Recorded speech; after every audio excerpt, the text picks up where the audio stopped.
Assalamualaikum warahmatullahi wabarakatuh. Waalaikumsalam warahmatullahi wabarakatuh. Alhamdulillahirabbil alamin wa bihi nasta'in ala umuri dunya waddin. Wassalatu wassalamu ala asyrafil anbiya'i wal mursalin wa ala alihi washabihi ajmain, amma ba'du.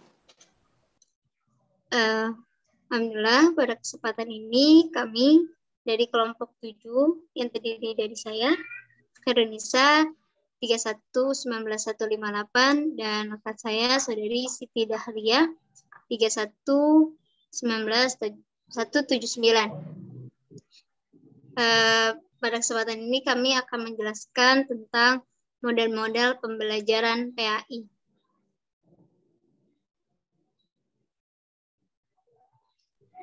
Nah, untuk pengertian model pembelajaran PAI ini, jika kita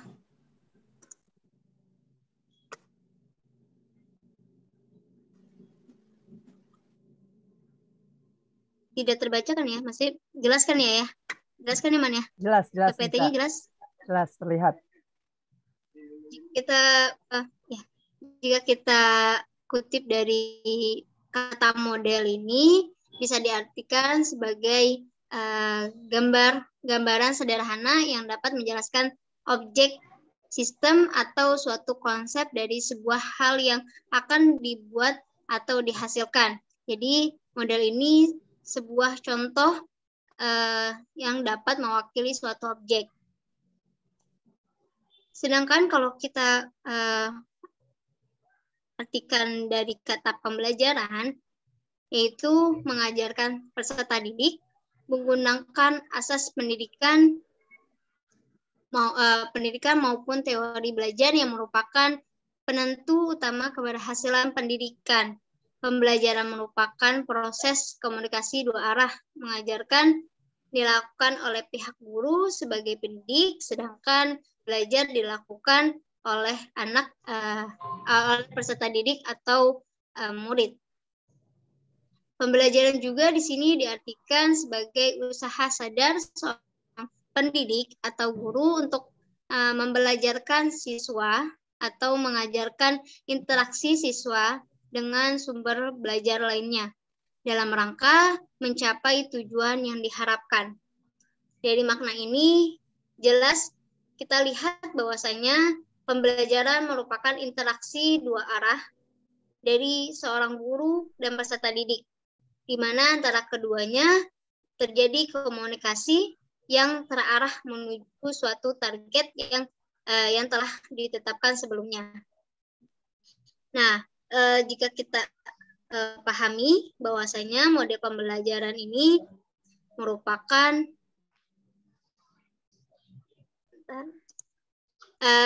suatu rencana atau pola yang dapat digunakan untuk membentuk kurikulum atau rencana pembelajaran jangka panjang, merancang bahan-bahan pembelajaran pembelajaran dan membimbing pembelajaran di kelas atau yang lain. Model pembelajaran ini dapat dijadikan pola pilihan. Artinya, para guru atau pendidik memilih model pembelajaran yang sesuai dan efisien untuk mencapai tujuan pendidikan. Nah, model-model pembelajaran itu sendiri biasanya disusun berdasarkan berbagai prinsip atau teori pengertian pengetahuan. Para ahli menyusun model pembelajaran ini berdasarkan berbagai prinsip atau teori pembelajaran itu sendiri. Dan untuk selanjutnya ada model-model pembelajaran. Saudari Siti Dahlia sudah masuk?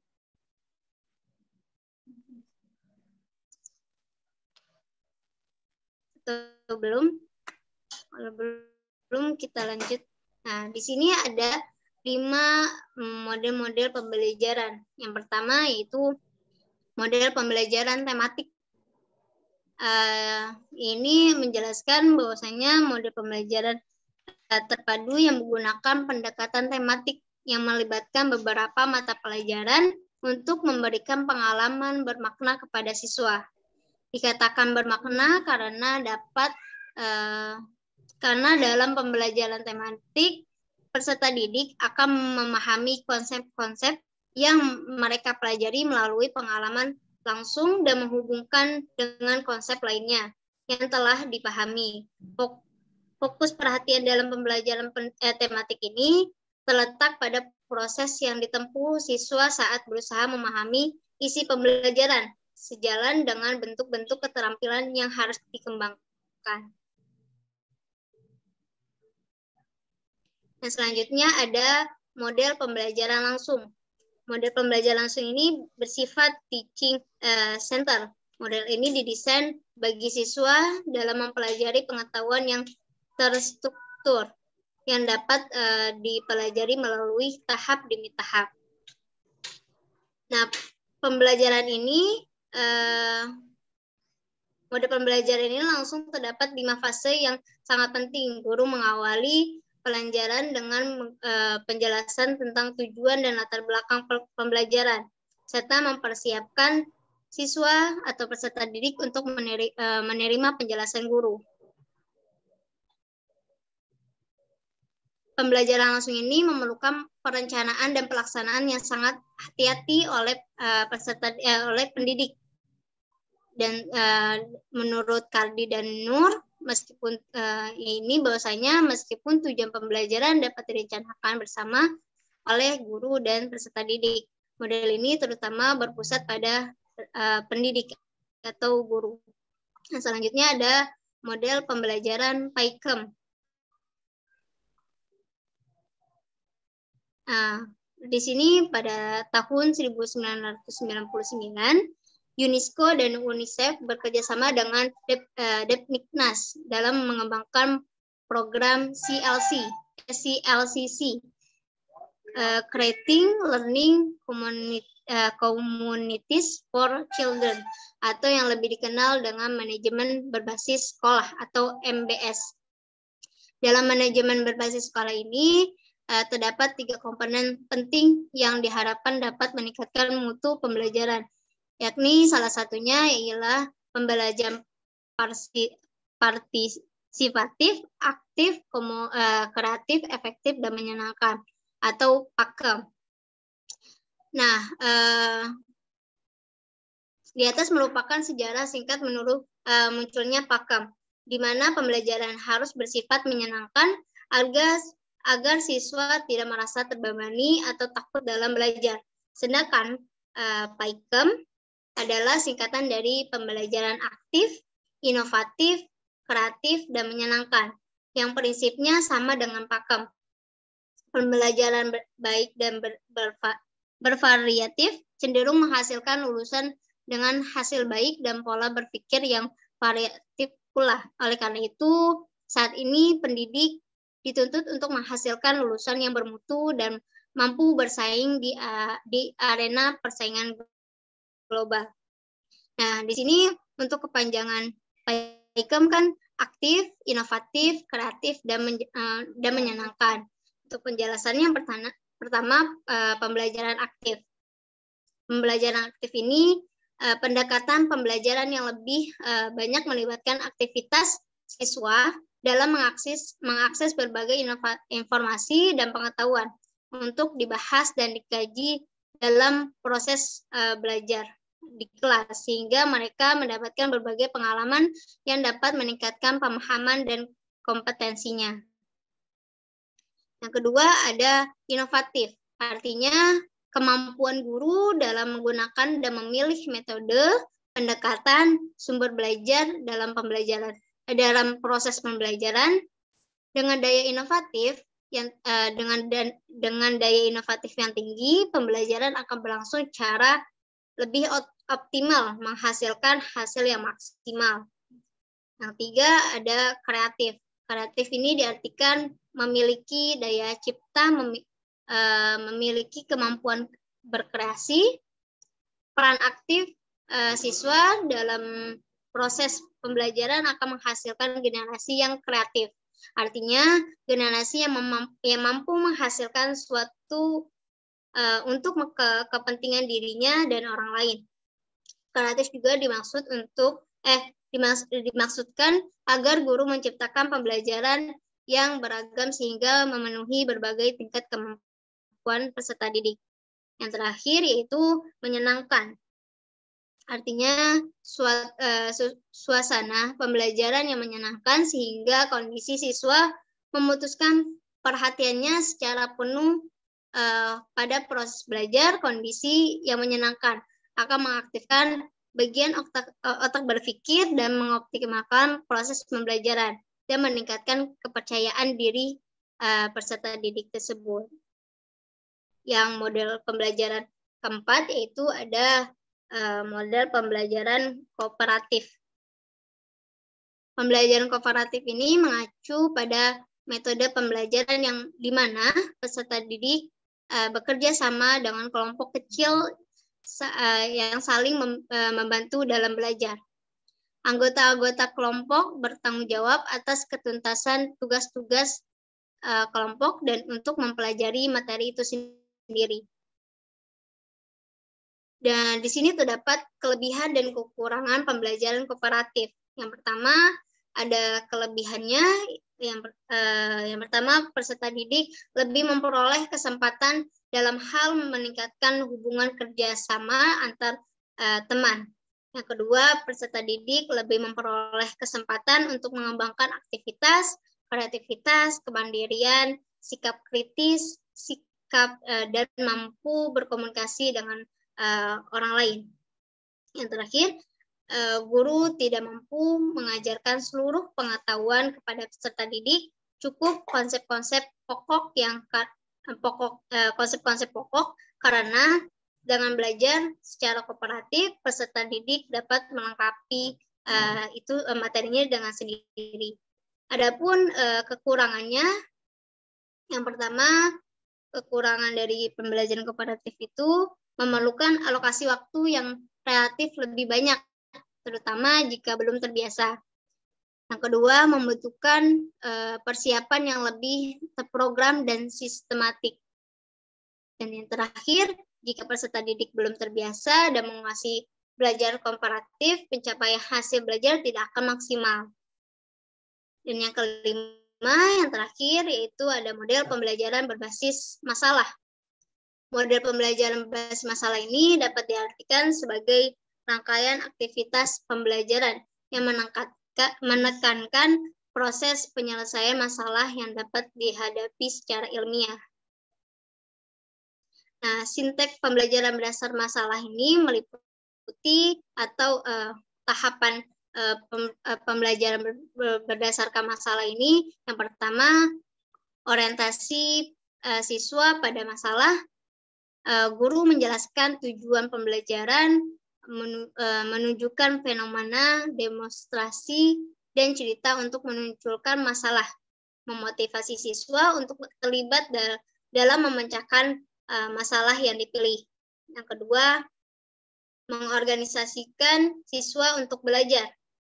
Jadi pendidik ini mampu membantu peserta didik mendefinisikan dan mengorganisasikan tugas belajar yang berhubungan dengan masalah tersebut. Yang ketiga, membimbing penyelidikan individu atau kelompok. Guru di sini mendorong untuk mengumpulkan informasi yang sesuai, melaksanakan eksperimen untuk mendapatkan penjelasan dan pemecah masalah. Yang keempat, yaitu mengembangkan dan menyajikan hasil karya. Jadi peserta didik membantu siswa dalam merencanakan dan menyampaikan karya yang sesuai, seperti laporan, video, dan model, serta membantu mereka untuk berbagi tugas dengan temannya. Yang terakhir, yaitu menganalisis dan mengevaluasi proses pemecah masalah. Guru membantu siswa untuk melakukan refleksi atau evaluasi terhadap penyelidikan mereka dan proses-proses yang mereka gunakan. Saudari Siti Dahlia sudah masuk? Oke, sudah, Cak, sudah. Iya, baik. Model pembelajaran ya, Cak? Sudah Pak. Lanjut ke model pembelajaran PA. Model pembelajaran udah. Ya, silakan pada Saudari Siti Daria.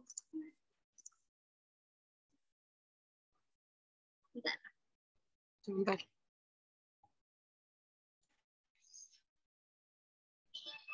Nah,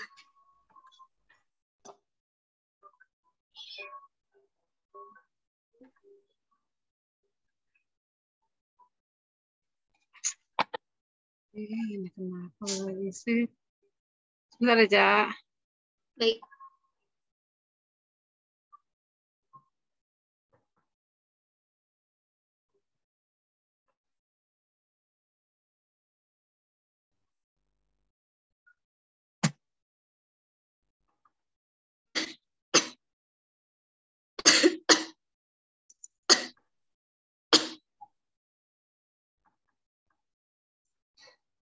Model pembelajaran PAI. Telah kita ketahui dari keterangan sebelumnya bahwa model pembelajaran merupakan suatu rancangan yang di dalamnya menggambarkan sebuah proses pembelajaran yang dapat dilaksanakan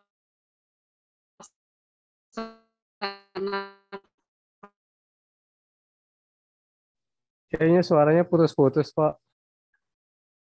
oleh guru dalam Iya, sinyalnya mungkin nggak bagus. transfer pengetahuan maupun nilai-nilai Suaranya Bisa di-open, putus. Kok. Biar jelas suaranya. pada siswa.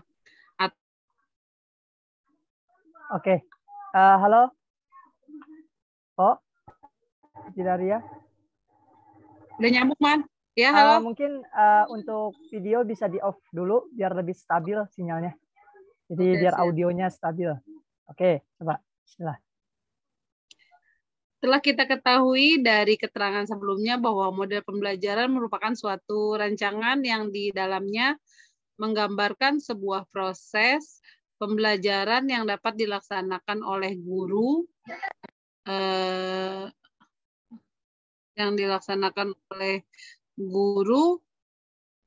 dalam mentransfer pengetahuan maupun nilai-nilai kepada siswa. Sedangkan pendidikan agama Islam atau PAI merupakan usaha sadar dan terencana untuk menyiapkan siswa dalam meyakini, memahami, menghayati, dan mengamalkan ajaran Islam melalui kegiatan bimbingan, pengajaran, dan latihan. Sehingga diperoleh pemahaman bahwa model pembelajaran pendidikan agama Islam merupakan suatu rancangan yang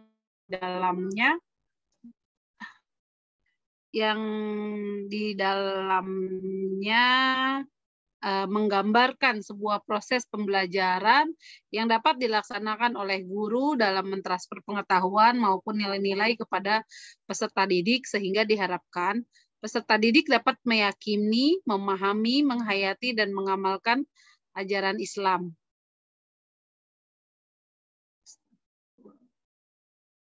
Ini mouse-nya, Masya Allah. Sebentar. Kesimpulan.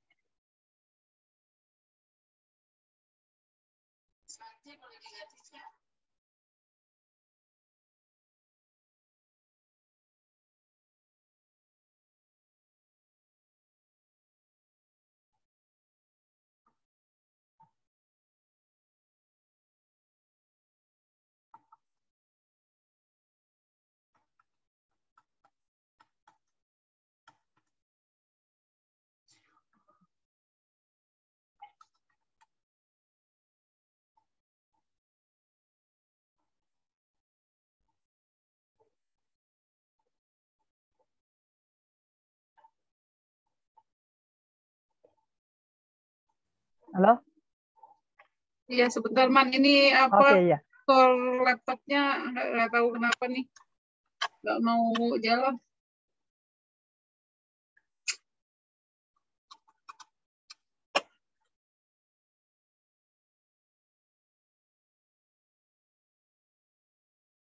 Kesimpulan, adapun Sukamto,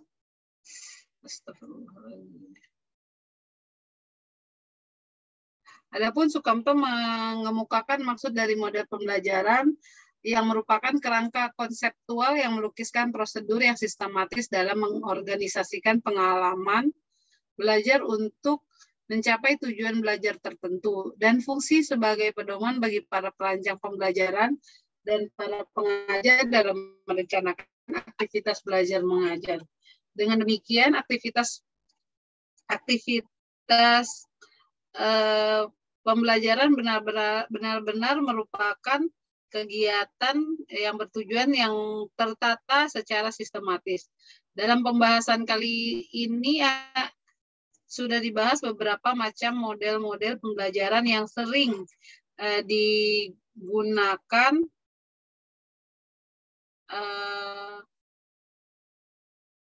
dengan menggunakan pendekatan tematik yang melibatkan beberapa mata pelajaran untuk memberikan pengalaman bermakna kepada siswa. Baik model pembelajaran langsung, pembelajaran PAIKEM, maupun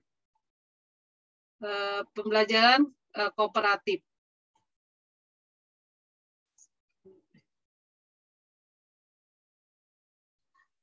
Sekian, apabila ada yang ingin ditanyakan, teman-teman.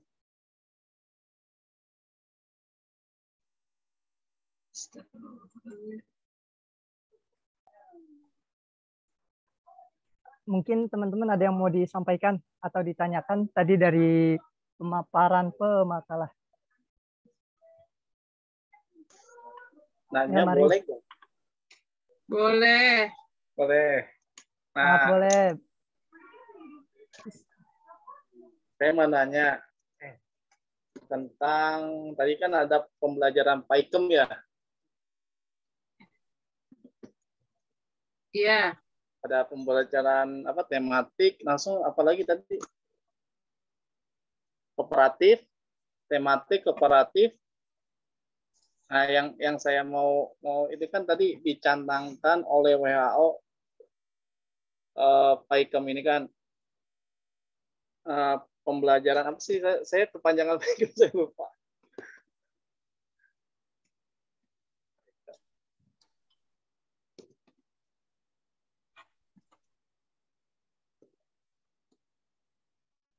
Apa Bang Ilyas pertanyaannya Bang Ilyas? Ya. Jadi pembelajaran aktif, inovatif, kreatif, efektif, dan menyenangkan ya.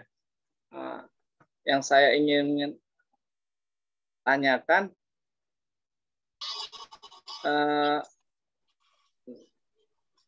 untuk masa yang akan datang gitu kan. Tadi emang pencanangan apa perubahan yang apa namanya, kurikulum, gitu kan. Katanya kurikulum ini akan diganti. Saya juga dapat beritanya tadi baru baca, gitu kan, dari Kemendikbud, bahwa semua kurikulum yang berbasis baik KTSP langsung itu digembar-gemborkan, kata kurikulum Merdeka juga akan mau diganti gitu kan dengan yang terbaru. Yang saya tanyakan, model-model pembelajaran PAIKEM ini apakah akan efektif gitu di masa yang akan datang gitu kan. Sedangkan yang kita ketahui gembar-gembornya semuanya berbasis AI gitu. Saya juga AI, artificial intelligence kan gitu. Semuanya akan berbasis AI gitu. Apakah akan efektif gitu PAIKEM ini bisa digunakan atau dikolaborasikan dengan pembelajaran yang akan datang. Soalnya tadi saya membaca sedikit sekilas 5.0 itu khawatir semua tenaga pendidik akan diganti gitu dengan AI ini. Terima kasih.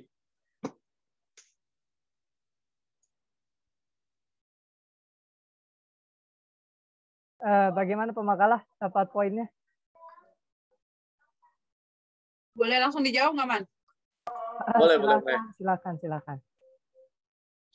Jadi gini, Bang Ilyas. Kalau ini kan model-model pembelajaran ya. Nah, kalau model-model pembelajaran itu kan menyesuaikan kurikulum.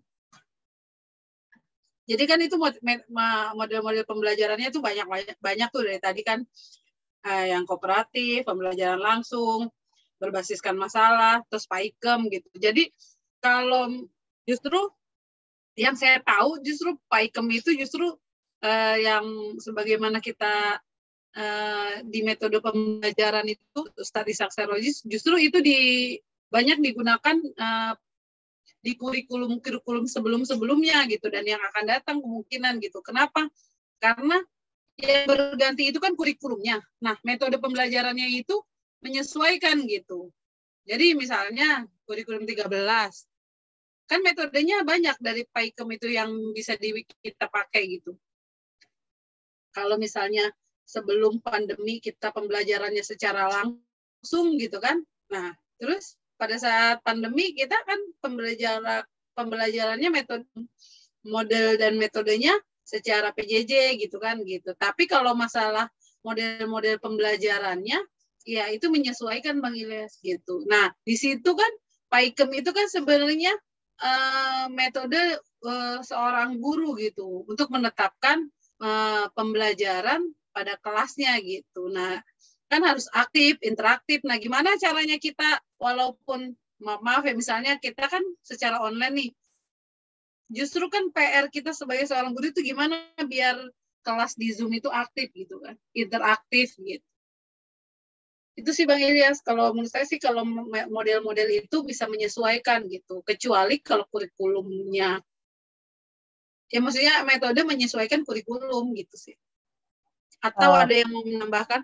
Pembahasan kita di modelnya ya Pak ya, yang di model. Iya. Seperti ini Bang Ilyas, sebenarnya kan model ini yang kita terapkan itu kita sesuaikan dengan tujuan. Tujuan biasanya keterkaitannya dengan kurikulum yang akan dicapai, baik KI maupun KD. Jadi ketika kita menentukan model, kalau menurut saya sih model seperti ini pasti akan senantiasa terikat, walaupun kurikulumnya seperti apa, prosesnya pasti akan senantiasa terikat dengan model-model yang seperti ini. Gitu. Jadi walaupun kurikulumnya seperti apa, pasti prosesnya gitu, model yang nantinya seorang pendidik lakukan di dalam kelas, kalau menurut saya pasti bakal keterkaitan dengan hal-hal ini, baik yang yang tadi PAIKEM atau mungkin yang tadi juga keterpaduan. Nah itu kalau menurut saya pasti akan senantiasa terikat, terkombinasi, ya saling bersinergi antara semua faktor yang ada di model tersebut. Itu. Jadi kalau model pasti kita berpacu kepada tujuan, dan tujuan kan itu salah satunya dari kurikulum yang nantinya digagas. Mungkin kalau Bang Ilyas ada info tadi yang tentang kurikulum bisa di-share biar kita sama-sama tahu info terupdate gitu. Jadi biar kira-kira kita bisa menganalisa apa sih dari tujuan utama kurikulum yang mau digarap terbaru ini gitu. Ya, yang saya tahu sih ya nanti berbasis IT. Jadi yang saya tahu gitu kan berbasis IT, dan AI ini artificial intelligence ini akan dipakai gitu. Tapi saya tidak tahu apakah sejalan gitu kan, sejalan masa pengembangan kurikulumnya ini bisa sesuai gitu. Sedangkan ya bisa jadi saya khawatir gini, pada saat metode-metode yang sudah digagas pendahulu itu hilang gitu, musnah gitu, seperti PAIKEM, seperti tematik kan gitu. Maaf, iya. Bang Ilyas mengatakan PAIKEM musnah, kemudian tematik itu landasannya dari mana gitu? Bukan musnah, mungkin analisa ke depan gitu. Iya. Kalau analisa menurut saya seperti itu. Contohnya kan kebanyakan contohnya tematik kan dulu tematik. Sekarang itu kebanyakan yang digunakan dulu CBSA gitu kan. CBSA ganti lagi gitu kan PAIKEM.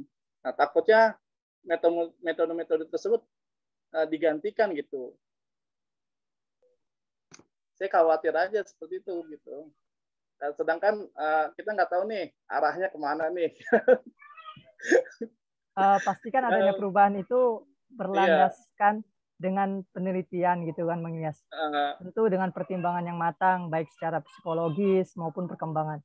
Kalau untuk bahasan tadi seputar IT, memang untuk saat ini pasti semua yang kita lakukan, terutama dunia pendidikan, terintegrasi dengan yang namanya IT saat ini. Karena udah menjadi kebutuhan kan. Kalau kita nggak mau maju atau nggak mau terus berkesinambungan atau adaptasi terhadap IT, besar kemungkinan kita menjadi negara yang tertinggal gitu. Ya, apalagi kan tujuan dari IT itu memudahkan dan efektif dan efisien gitu. Nah itu salah satunya. Gitu. Kalau menurut saya memang yang namanya IT itu akan senantiasa terintegrasi, baik dunia pendidikan juga pasti. Hanya saja kalau untuk soal pendidik, ya itu mungkin dari segi nilainya nggak bisa tergantikan gitu.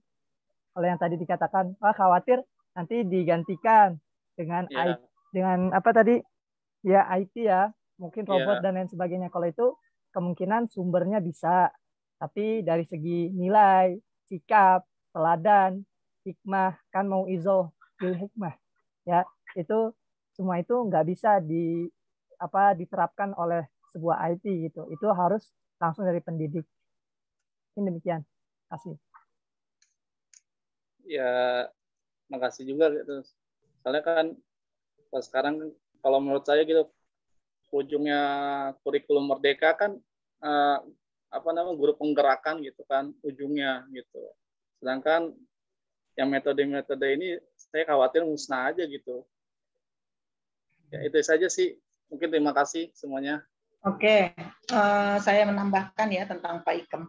Jadi pembelajaran berbasis PAIKEM itu ya mengedepankan pertama setiap murid menjadi guru.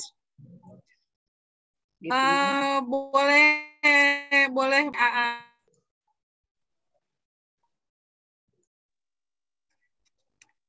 Ya, apa? Boleh nengahin nggak nih?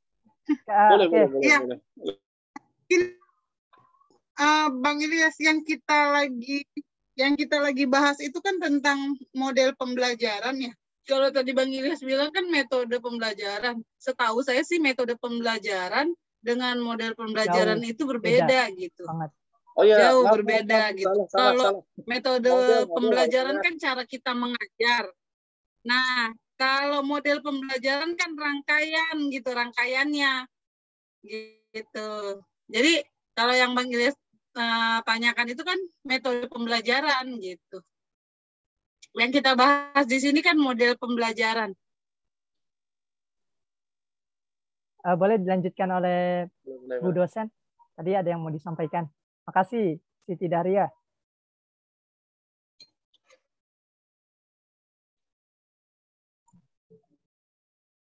Oke, jadi model berbasis PAIKEM itu ya, dia mengedepankan setiap murid bisa menjadi guru gitu ya, seperti itu. Lalu murid itu mencari bahan dan referensi terkait topik pembelajaran. Ya. Lalu yang ketiga, strategi membaca dengan keras sesuai dengan tentunya daripada materi gitu ya, seperti itu. Umpamanya contoh pembelajaran sejarah gitu ya. Jadi strategi membaca dengan keras gitu. Jadi diantaranya adalah itu ya. Jadi model pembelajaran berbasis PAIKEM, jadi mengedepankan itu tadi everyone is a teacher here ya. Lalu yang kedua information search. Jadi si murid itu mencari referensi bahan-bahan gitu ya. Lalu reading aloud. Jadi strategi membaca dengan keras gitu. Itu diantaranya untuk berbasis model pembelajaran berbasis PAIKEM gitu ya. Lalu juga ada banyak beberapa model memang yang bisa kita ambil gitu ya dalam hal untuk model-model pembelajaran PAI tentunya tidak lepas daripada tujuan dari pembelajaran itu sendiri gitu ya, karena kan setiap materi pembelajaran mempunyai tujuannya masing-masing gitu ya. Ada lagi umpamanya model pembelajaran lain yang bisa dikembangkan gitu ya pembelajaran yang inovatif dan produktif, umpamanya contohnya metode AMSAL gitu ya. Jadi kan dia mengembangkan sesuatu yang abstrak ke arah yang lebih konkret ya. Dengan kata lain berarti makna yang dikembangkan tidak hanya pada tataran teks ya, tapi juga dikembangkan pada tataran kontekstual ya. Jadi seperti apa sih ini yang dimaksud itu seperti apa gitu ya, kita praktekkan, kita contohkan gitu ya. Atau metode kisah Qur'ani gitu ya, jadi mengembangkan secara produktif umpamanya kisah-kisah dari Al-Qur'an gitu ya, tentunya juga diselaraskan dengan pembelajaran PAI itu sendiri ya, sehingga mampu mengembangkan makna-makna yang tersurat ke arah yang tersirat gitu ya, yang disesuaikan tentunya dengan kondisi kekinian. Seperti itu di antaranya gitu. Sebenarnya banyak model-model pembelajaran PAI ya, ada cooperative learning gitu ya, lalu ada pembelajaran berbasis masalah. Nah, itu kembali lagi semuanya kepada materi-materi yang sudah kita tuangkan ke dalam RPP gitu ya. Mengenai model pembelajarannya kita menggunakan apa untuk materi ini, lalu apa strategi yang kita gunakan, lalu metodenya seperti apa gitu ya. Nah, pasti kan setiap guru mengajar di beberapa kelas ya, tentunya juga tidak semua apa yang ada di dalam RPP itu bisa diterapkan di semua kelas. Jadi dikembalikan lagi kepada kondisi atau karakteristik daripada masing-masing kelas. Tapi untuk tujuan pembelajarannya tentunya sama gitu ya. Hanya mungkin nanti pada saat penyampaian menggunakan model pembelajaran yang berbeda, karena sebagaimana kita tahu gitu ya, dalam satu kelas itu kan beberapa karakteristik anak ada, dan satu kelas itu dengan kelas yang lain tentunya berbeda ya, penanganannya biasanya seperti itu. Sebagai contoh umpamanya mungkin kelas A anak-anaknya lebih banyak yang super dibanding anak kelas B, umpamanya seperti itu. Nah, itu juga pemberlakuannya berbeda, tentu juga bisa menggunakan model-model yang berbeda juga. Jadi sebagai seorang guru itu harus peka gitu ya, peka dalam hal menghadapi situasi gitu. Kalau kira-kira punya saat ini kita lagi menggunakan model ceramah umpamanya ya, karena berhubungan materinya dengan kisah Rasul atau kisah-kisah para sahabat-sahabat Nabi. Ternyata umpamanya dalam satu lokasi itu seberangnya lagi ada acara. Nah, itu kan tidak bisa kita menggunakan metode ceramah. Akhirnya kita rubah model tersebut menjadi umpamanya model pemecahan masalah. Jadi kita kasih kasus umpamanya, lalu mereka memecahkan masalah, kita bagi berkelompok gitu. Seperti itu mungkin salah satunya demikian gitu ya. Jadi semua model bisa kita terapkan, tapi kembali lagi kepada materi apa yang akan kita sampaikan saat itu. Cocokkah model yang kita pilih dengan materi yang akan kita sampaikan. Seperti itu mungkin kurang lebihnya untuk PAIKM gitu. Silahkan yang mau menambah atau mungkin bertanya.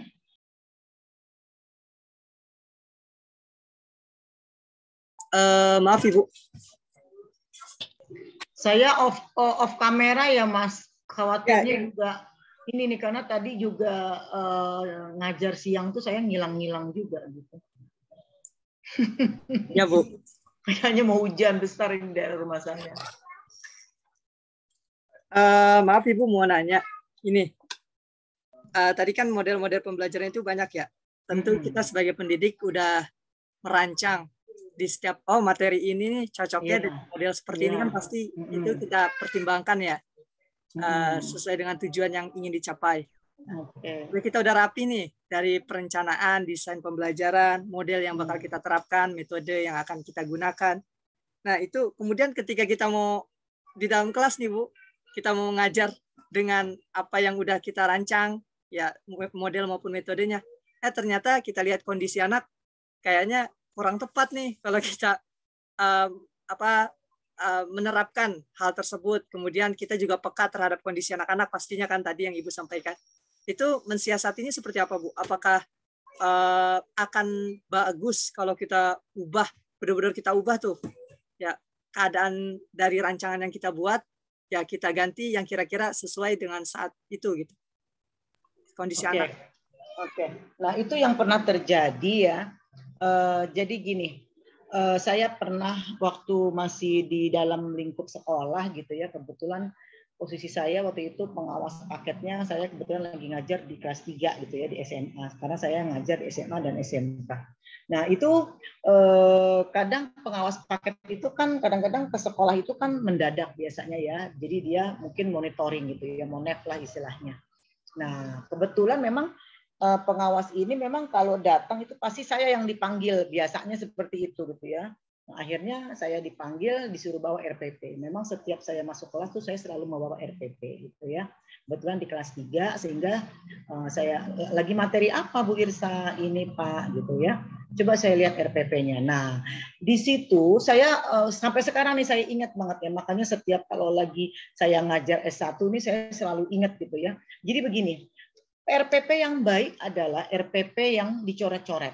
Ya, dicoret-coret itu dalam hal tadi seperti berkenaan dengan Mas Salman tadi bilang, gimana Ibu, sedangkan saya sudah jauh-jauh hari mempersiapkan gitu ya, umpamanya materi ini kayaknya saya cocok dengan model pembelajaran ini deh gitu. Tapi ternyata tiba-tiba pada hari itu kondisi tidak memungkinkan untuk kita melaksanakan model yang sudah kita rancang dari jauh-jauh hari. Nah, disitulah ya letaknya kita sebagai guru harus inovatif, harus kreatif gitu ya. Akhirnya apa?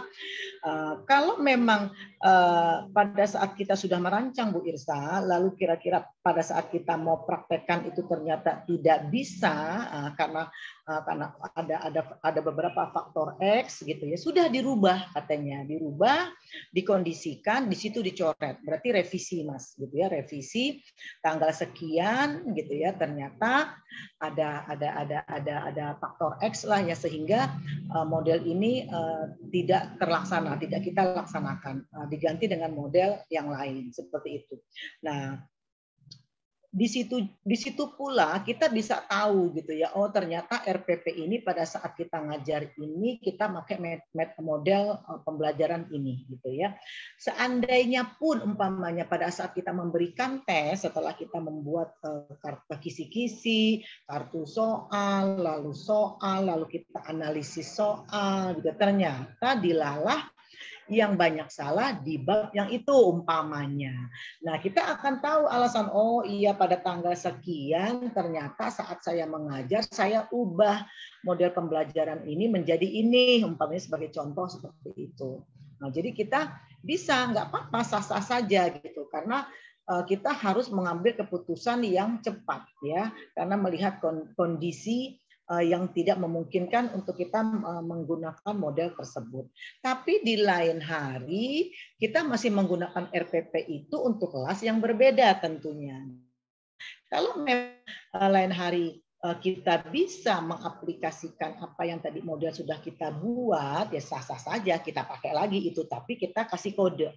Di kelas ini tanggal sekian. Nah, kalau kemarin karena berganti model pembelajaran karena ada satu dan lain hal. Seperti itu saya rasa Mas Salman. Jadi sah-sah saja seorang guru mengganti model melihat situasi dan kondisi. Tapi kalau memang kondisinya normal, nggak ada kendala, ya silahkan dilaksanakan. Atau mungkin pada saat kita tiba-tiba mau mengajar atau malamnya kita keingetan gitu ya. Kayaknya model yang besok saya mau ajarkan kayaknya masih kurang tepat di enakan ini umpamanya, ya sah-sah saja kita mengganti gitu karena kan kita ini kan menjadi guru itu kan salah satunya adalah membuat kelas itu kondusif gitu ya. Apa jadinya kalau kita masuk ke kelas itu udah kayak seperti anak ayam yang mau dikasih makan gitu kan. Ada kadang-kadang seperti itu ya. Karena saking tidak berwibawanya itu guru, itu ada kan seperti itu kadang-kadang ya. Jadi gurunya ngomong ya anaknya ya cuek aja gitu. Paling hanya 1-2 yang menghargai guru. Itu ada. Di sekolah atau di kelas itu seperti itu ada ya. Jadi sehingga terutama mungkin guru-guru baru yang mereka anggap ya enggak kurang apa ya, kurang tegas gitu ya, lalu mungkin masih muda, biasanya seperti itu. Nah itu biasanya suka dikurang ajarin sama anak SMA, sama anak SMK.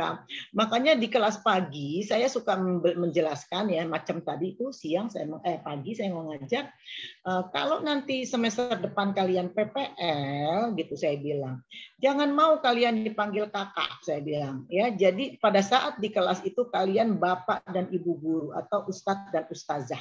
Di luar daripada sekolah silahkan sah-sah saja kalau mereka memanggil kalian abang atau kakak. Saya bilang seperti itu. Ketawalah mereka gitu ya, karena nanti pada saat PPL kan kamu nggak tahu juga kamu dapat di tingkat SLTP atau SMA atau SMK, karena sebagaimana kita ketahui anak-anak sekarang biasanya lebih berani dibanding anak-anak dulu ya. Kalau ustadz gurunya muda itu biasanya tepak-tepok itu, kadang-kadang gelendotan gitu ya. Kalau anaknya ustadznya mah enak-enak aja kalau digelendotin sama cewek-cewek cakep kan gitu ya.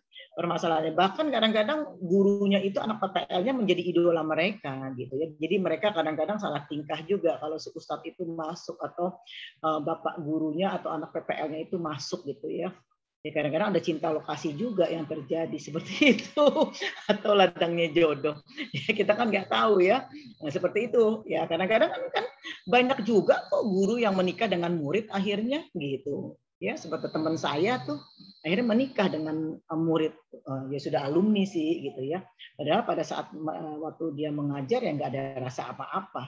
Tapi setelah dia keluar gitu kok nggak tahu tiba-tiba mungkin ketemu di luar gitu akhirnya ada rasa seperti itu, ada magnet gitu ya. Jadi kembali lagi kepada tadi pertanyaan Mas Salman, sah-sah saja RPP itu kita rubah modelnya atau strategi pembelajarannya sah-sah saja selama model atau umpamanya yang kita rubah itu dikondisikan pada saat itu memang kondusif seperti itu ya. Tapi kalau memang tidak ada masalah ya silakan dilaksanakan seperti itu, Mas.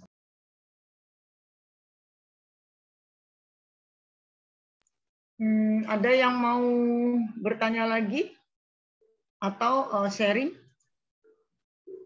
Gimana teman-teman? Mungkin ada yang mau sharing? Iya, kalau bicara model memang banyak ya. Jadi silakan aja. Tapi ini kan Pak Ibu umpamanya seperti itu ya, pertanyaannya umpamanya. Ya sah-sah saja juga. Pak I kan sama juga dengan mata pelajaran yang lain gitu ya. Tidak berarti itu Pak I itu hanya metode ceramah aja kan, enggak. Saya dulu sekolah ceramah aja sampai nanti anak laki itu pada ngiler-ngiler gitu ya, tidur udah di alam mimpi, ustadznya masih cerita apalah apa gitu kan, sejarah Nabi Sirah gitu ya. Saya ingatnya begitu. Tapi belakangan ini juga demikian. Pada saat saya masih ada di lingkup sekolah itu, kalau lagi ujian negara gitu ya, baik terlepas saya menjadi panitia di sekolah sendiri maupun saya dilempar ke sekolah lain, itu saya dapati memang masih ada tersisa gitu guru-guru yang kalau kita bilang expired ya, bukan expired sebenarnya sih ya, kalau expired kan obat. Maksud saya itu maksudnya sudah mendekati masa pensiun gitu ya, di mana mereka satu sisi gaptek ya, tadi kan disebut juga IT ya, itu gaptek gitu ya, gaptek mereka bingung gitu ya. Jadi harus biasanya, makanya kan di dalam ujian negara itu pasti pengawas ada dua ya, ada dua. Biasanya dua-duanya canggih atau dua-duanya atau salah satu mungkin lebih canggih gitu, karena kita kan akan menyetel gitu, kadang-kadang kan kita tahu juga diserahkan foto lah apa segala macam, kita bisa lihat, jadi kita langsung menyetel guru ini dengan ini aja, guru ini dengan ini aja, seperti itu biasanya begitu gitu ya. Gunanya apa ya, untuk kita antisipasi gitu ya pada saat nanti ujian ada trouble masalah di komputer atau apa ya, salah satu bisa menenangkan gitu, seperti itu. Jadi kembali lagi memang metode ceramah itu metode yang memang bisa masuk ke semua lapisan atau ke semua mata pelajaran ya, karena bagaimanapun juga mata pelajaran itu kan diawali oleh sebuah teori gitu ya, oleh sebuah teori yang harus kita ungkapkan gitu ya, setelah itu kita praktekkan. gitu ya, seperti itu kalau mata kuliahnya atau mata pelajarannya memang butuh praktek macam PAI gitu ya. Kalau memang kurikulumnya terlalu padat, terlalu banyak, ya kita bisa mengatur umpamanya dengan menugaskan, lalu minggu depan kira-kira ada gak yang mau bertanya. Kalau tidak ada yang bertanya berarti dianggap mengerti, kita langsung kasih tugas aja, langsung dikumpulkan umpamanya saat itu atau minggu depannya. Jadi pada saat itu kita lompat materi berikutnya, sehingga kita tidak punya hutang dalam kurikulum tersebut, materi semua kita berikan gitu ya. Jadi kita pandai-pandailah gitu ya. Bahkan ada beberapa sekolah yang materi di kelas 3 dia sudah lahap semua di kelas 2 gitu. Jadi hanya beberapa yang macam ini aja lah, pengayaan gitu ya, pemanasan lah untuk beberapa mungkin yang dititik beratkan, diulang lagi gitu, diingatkan lagi, diperdalam lagi. Mungkin kebanyakan soal-soal itu nanti akan keluar di ujian akhir sekolah, umpamanya seperti itu ya. Jadi kembali lagi, menjadi guru adalah harus belajar gitu ya. Kalau kita berhenti belajar ya, kita seorang guru terus kita berhenti belajar, ya udah berhenti juga jadi guru, seperti itu ya. Jadi boleh dikata guru itu harus seiring dengan perkembangannya teknologi. Memang tidak bisa dipungkiri siswa-siswi kita biasanya lebih canggih daripada kita, gitu ya, karena mungkin mereka juga mempunyai waktu yang lebih banyak daripada kita gitu. Kalau kita kan selain mengajar, kita ada urusan hal-hal administrasinya gitu ya, administratifnya gitu ya. Jadi apa kita ngisi ini dan sebagainya. Tapi kalau siswa kan setelah dia belajar, mungkin dia ada waktu yang dia bermain sehingga dia bisa kutak-katik kira-kira apa yang dia tidak mengerti atau dia tidak paham, dia mencari tahu sendiri gitu. Sehingga memang tidak bisa dipungkiri anak sekarang lebih canggih ya untuk urusan IT-nya gitu. Makanya guru sekarang harus, apalagi kalau kita menjadi seorang kepala sekolah, itu harus peka gitu ya, melihat teman sejawat kita atau bawahan-bawahan kita, adakah yang gaptek, adakah yang butuh pertolongan, ataukah guru-guru yang ada di dalam sekolah kita itu perlu kita bikin workshop gitu ya, 1 hari atau raker di awal tahun pembelajaran itu untuk kita upgrade ya. Jadi bukan komputer aja yang di-upgrade, manusia pun, guru pun harus di-upgrade. Jadi di-upgrade dalam hal persiapan, umpamanya sekarang ganjil, besok genap, dalam persiapan genap. Tapi biasanya persiapan itu sih biasanya yang terjadi itu kalau kita menyambut semester ganjil gitu ya, dasar istilahnya, seperti itu. Jadi butuh daripada persiapan-persiapan gitu ya, tidak hanya kita membicarakan masalah strategi atau model atau apapun, tapi kesiapan daripada SDM-nya itu sendiri perlukah di-upgrade gitu dalam hal mengikuti IT gitu ya, seperti itu. Mungkin itu, silahkan yang lain.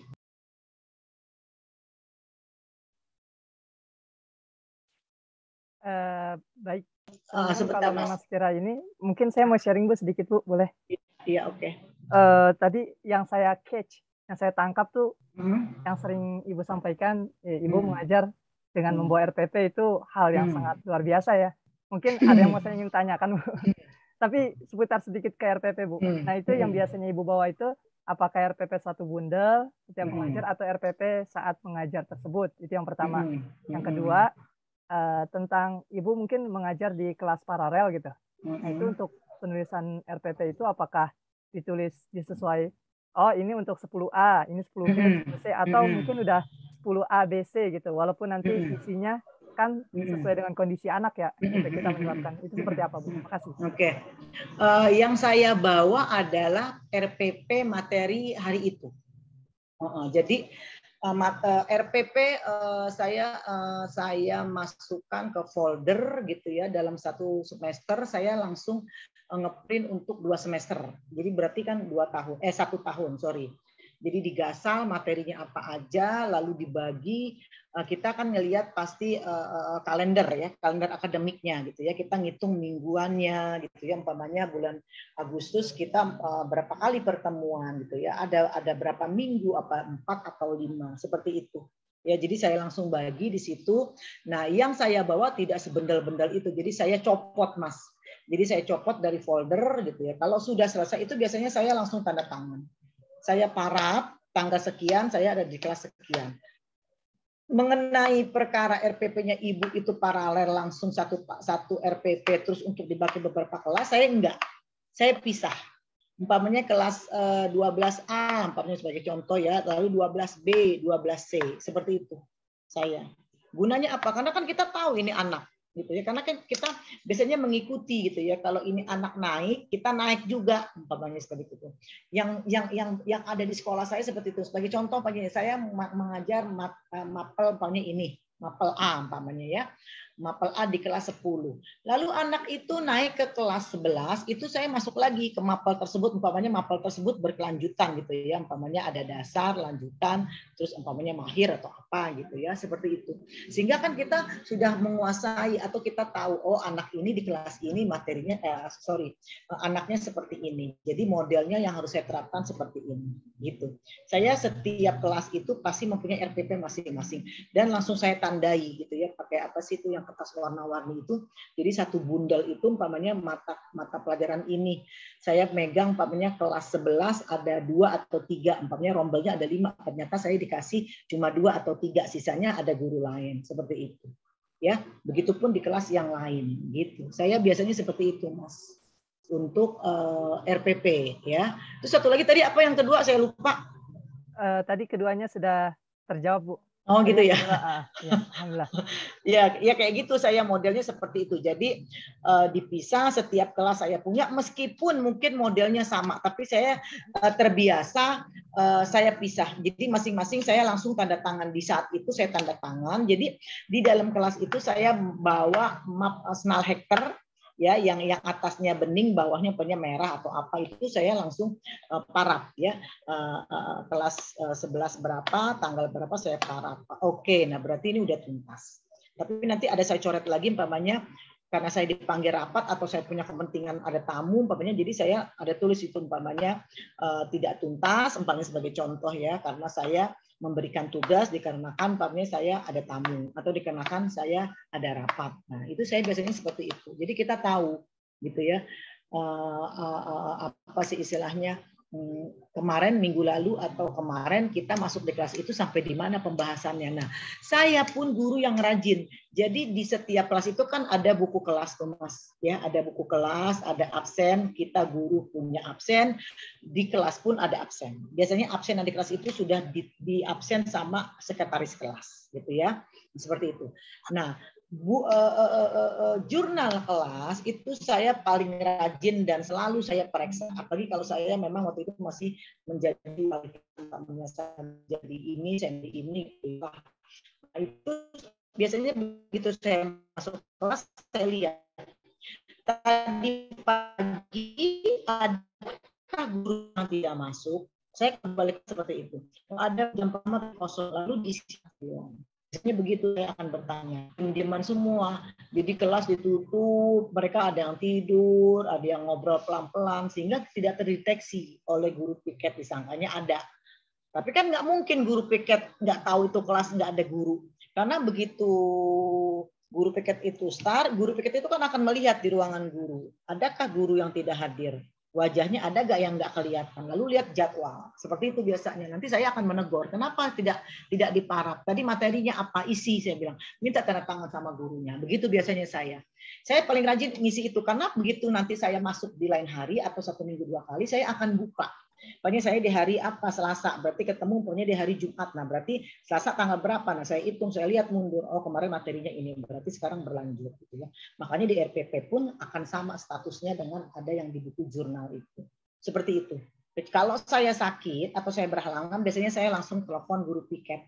Ya, telepon guru piket, lalu saya bicara dengan ketua kelas, sehingga guru piket bicaranya A, ketua kelasnya juga bicaranya A gitu ya, karena dia mendapat langsung juga dari saya meskipun perintahnya sama, seperti itu. Kayak begitu. Jadi sehingga tidak ada yang namanya saya tidak masuk itu kelas kosong, nggak ada. Jadi semua pasti saya kasih tugas gitu ya. Saya kasih tugas, biasanya mereka tahu ya. Begitu pembahasan saya ini berarti lanjut ke sini gitu. Biasanya seperti itu.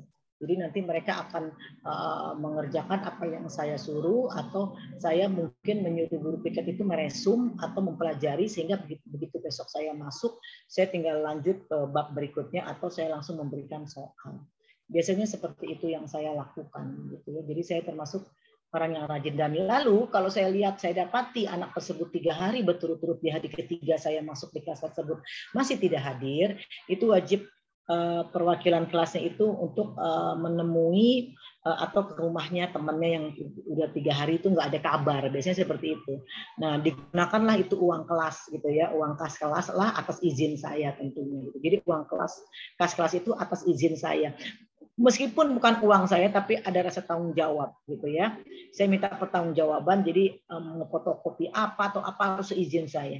Karena uang itu kan fitnah gitu ya. Kadang-kadang bendaharanya megang begitu, terus dia lupa dijajanin, rame satu kelas itu.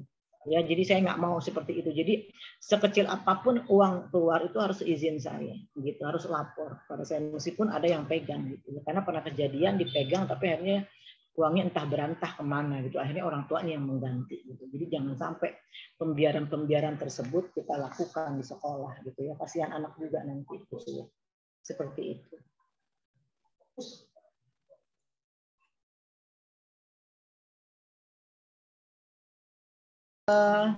Saya mau absen ya.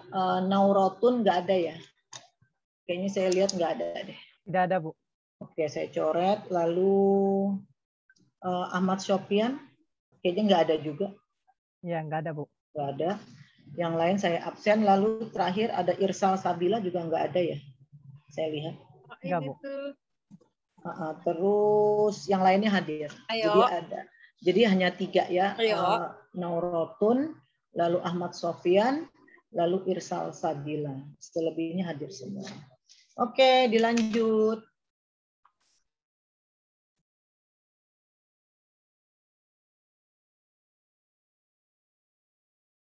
Mungkin ada teman-teman yang mau disampaikan. Berkenan nanti jam masih agak panjang. Sampai jam 8.15 kalau jadwal.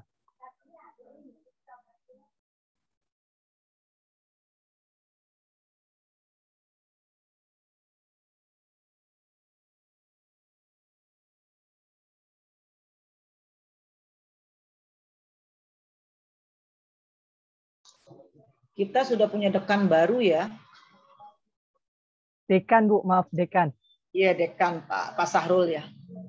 Dekan PAI. Pak Sahrul. Iya, Pak Sahrul. Teman saya.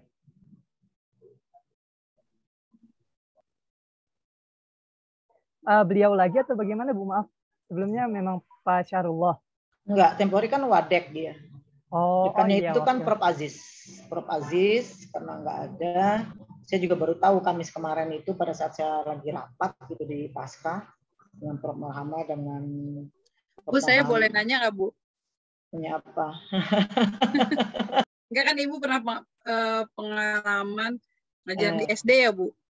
Di SD nggak pernah saya. Mungkin penelitian saya kali. Oh gitu. Enggak, gini Bu. Maksudnya gini kan kita belajar, ya kita kuliahnya nih di PAI kan sebenarnya jenjangnya untuk SMP dan SMA ya Bu. Sedangkan kan saya pada kenyataannya itu kan ngajarnya di RA ya, sekelompokan TK gitu, setingkat dengan TK dan harusnya lulusan PG PAUD gitu ya Bu. Memang begini. Kira-kira gimana ya Bu? Maksudnya bisakah semua metode pembelajaran atau desain pembelajaran itu kita terapkan di TK juga gitu loh? Bisa, jadi kan dikondisikan. Kita lihat dulu model-model pembelajarannya, kira-kira langkah-langkahnya bisa nggak kita sisipi di dalam kurikulum daripada RA umpamanya ya, atau PAUD atau TKIT gitu ya, atau TK Tafis gitu ya. Sah-sah saja gitu ya, boleh. Hanya memang kalau bicara tentang model ini kan memang banyak gitu ya model ya. Tapi kalau kita lihat umpamanya problem solving, umpamanya itu kan nggak tepat kalau kita berikan kepada tingkat anak di bawah SD gitu ya. Yang tepat itu kan kalau SD pun kita berikan problem solving mungkin di kelas-kelas yang sudah atas gitu ya, misalnya kelas 6 atau kelas 5 lah di semester genapnya gitu ya. Tapi pembelajaran yang lain, model-model yang lain boleh diterapkan gitu. Jadi kan kita bisa umpamanya dengan tebak kata ya, model pembelajaran dengan tebak kata atau dengan role playing gitu ya. Lalu dengan apa lagi tuh? Ada banyak sih beberapa model. Sebentar saya buka di sini ya. Mana ya? Ada apa di sini? Role playing ini kan berarti membuat seperti macam skenario gitu ya, sandiwara istilahnya gitu ya. Kadang-kadang anak TK juga bisa diajarkan untuk bersandiwara ya. Saya ingatnya sih tempo hari gitu ya, pada saat saya apa namanya tuh anak saya TK itu dia seperti itu gitu, ada apa namanya ya, ada acara terus main drama lah gitu ya, seperti itu bisa. Nih biasanya Bu. Iya seperti itu.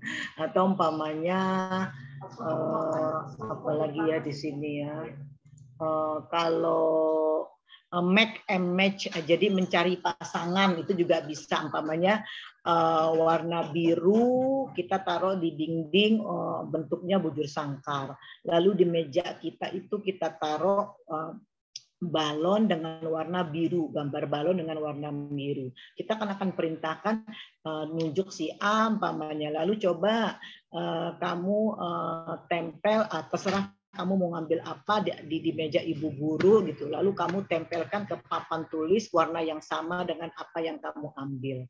Namanya kan itu bisa seperti itu ya. Jadi mencari pasangan, jadi make and match gitu ya, seperti itu. Lalu banyak sih beberapa model gitu ya yang bisa kita terapkan. Jadi terutama duduk. Langkah awal berarti kan kita harus melihat dulu pengertian daripada masing-masing model itu gitu ya. Nah setelah kita baca lalu kita bayangkan gitu, kayaknya ini tepat deh kalau saya masukkan ke model besok karena kita mau ngajar apa nih gitu, seperti itu. Jadi sah-sah saja saya rasa gitu ya.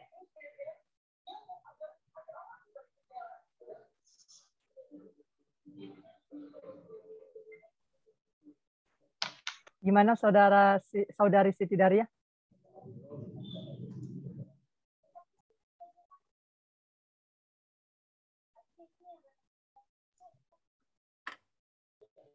Iya Bu, makasih Bu.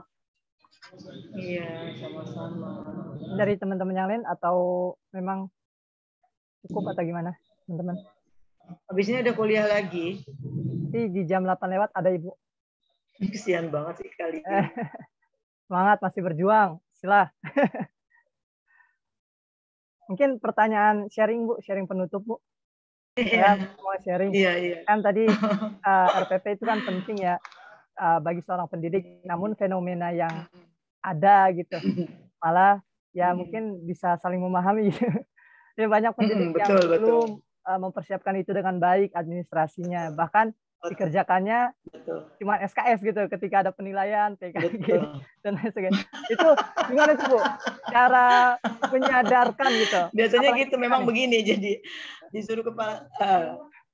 Ya maksudnya menyadarkan kita semua, terutama mungkin mereka melakukan demikian karena saya nggak menjelek-jelekan ya, cuman mungkin oknum-oknum dari guru aja gitu yang seperti itu. Tapi menyadarkan gitu kalau administrasi itu penting loh gitu. Seorang guru pendidik harus menyiapkan gitu biar menyadarkan benar-benar agar kita melaksanakan seperti apa Bu. Makasih.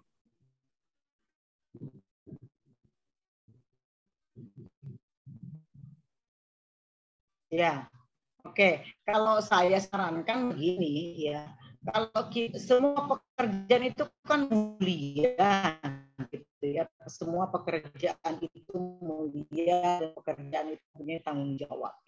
Bukan hanya tanggung jawab kepada saya, kalau sudah dikasih atau diberikan kepercayaan, saya akan berusaha untuk maksimal menjalankannya. Ya, terlepas ada banyak kerikil atau itu tetap saya akan lakukan, gitu ya, seperti itu.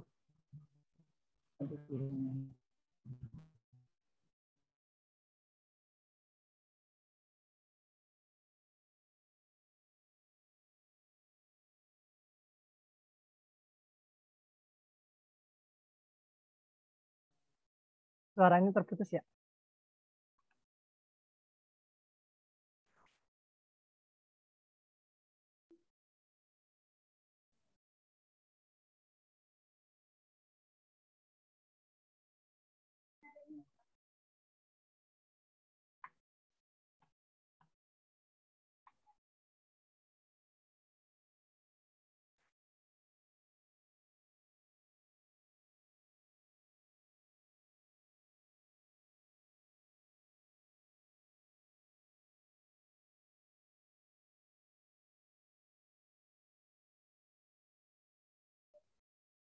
Mungkin cukup ya, karena beliau udah nggak bergabung.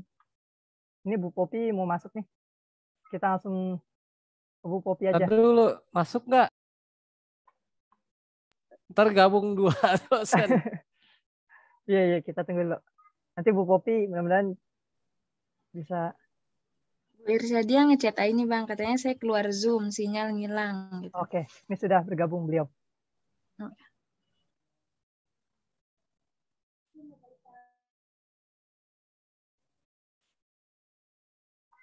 Yang jadi CO host tahan dulu ya.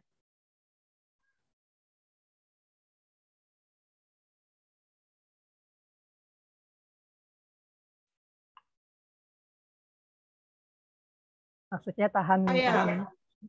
Ya, halo. Tiba-tiba saya bicara kok hilang. Tadi saya lupa tuh apa saya bicaranya lagi tadi. Ya Allah. Apa ya tadi terakhir saya bicara ya? Tentang itu Bu. Hilang, saya jadi hilang.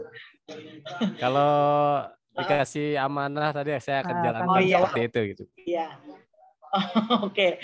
Jadi gitu ya. Jadi memang begitu yang seperti Mas Salman bilang tuh memang benar.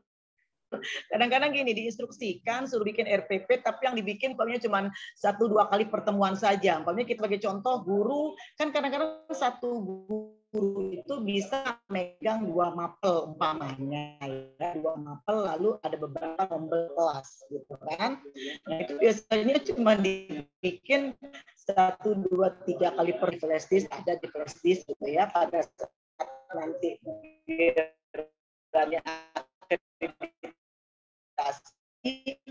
kelebekan gitu biasanya kelebekan gitu, waduh di mana nih file gue, atau mungkin kertas gitu ya, jadi yang penting otak gue gitu, istilahnya seperti itu. Apalagi kalau guru-guru yang sudah senior gitu ya, biasanya seperti itu, agak susah untuk kita ajak disiplin gitu ya, karena pertama perihal mungkin tadi gitu ya, terus kedua memang mereka udah kayak gitu ya, jadi gaji nggak seberapa gitu ya. Tapi sebenarnya begini, ada sekolah-sekolah yang dana bosnya itu dialokasikan gitu ya untuk memberi reward atas ya guru tadi, 40 guru tersebut membuat RPP gitu ya, membuat RPP, sangkutnya berapa lama ini RPP dibuat, nanti setelah RPP dibuat diberikan kepada kepala jurusan nanti memberikan lagi kepada kurikulum, biasanya seperti itu. Nanti ditelah dilihat benar nggak nih yang di ini. Kadang-kadang guru juga nakal juga gitu ya. Di awal-awal benar, di belakang-belakangnya dipaste semua gitu. Biasanya metodenya juga, ininya juga gitu, hanya ganti materi aja seperti itu. Itu sangat akan hal-hal seperti itu terjadi gitu ya. Jadi saran saya adalah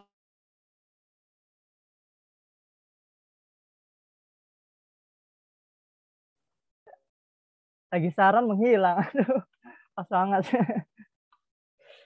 Paling man. Kalau dia masuk udah. Dia pas banget lagi mau saran.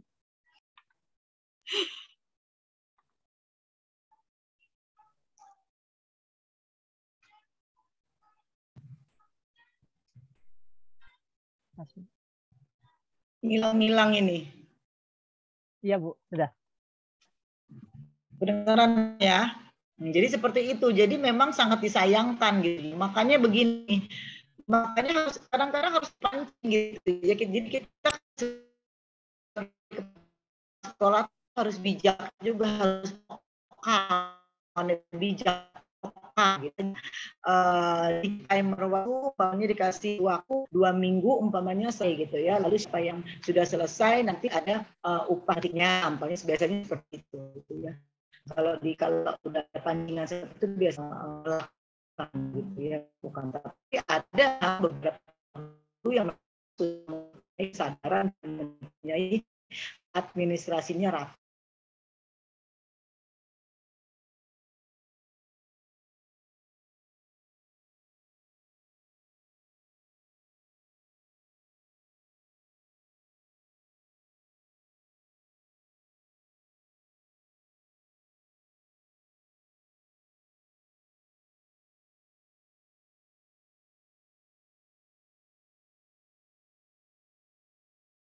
Ya, jadi seperti itu, Mas Salman.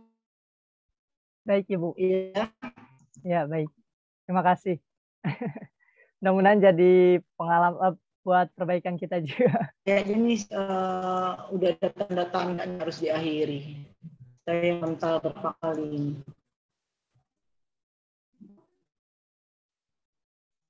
Iya Bu.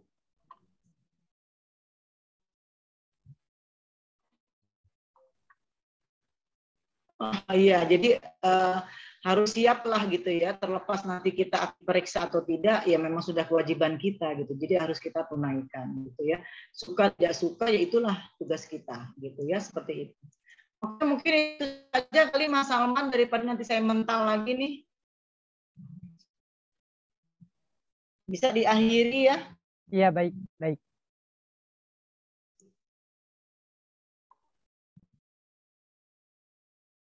Dari pemakalah atau ditutupnya? Di pemakalah. Oke, baik. Mungkin sekian dari diskusi kami. Mohon maaf apabila ada salah.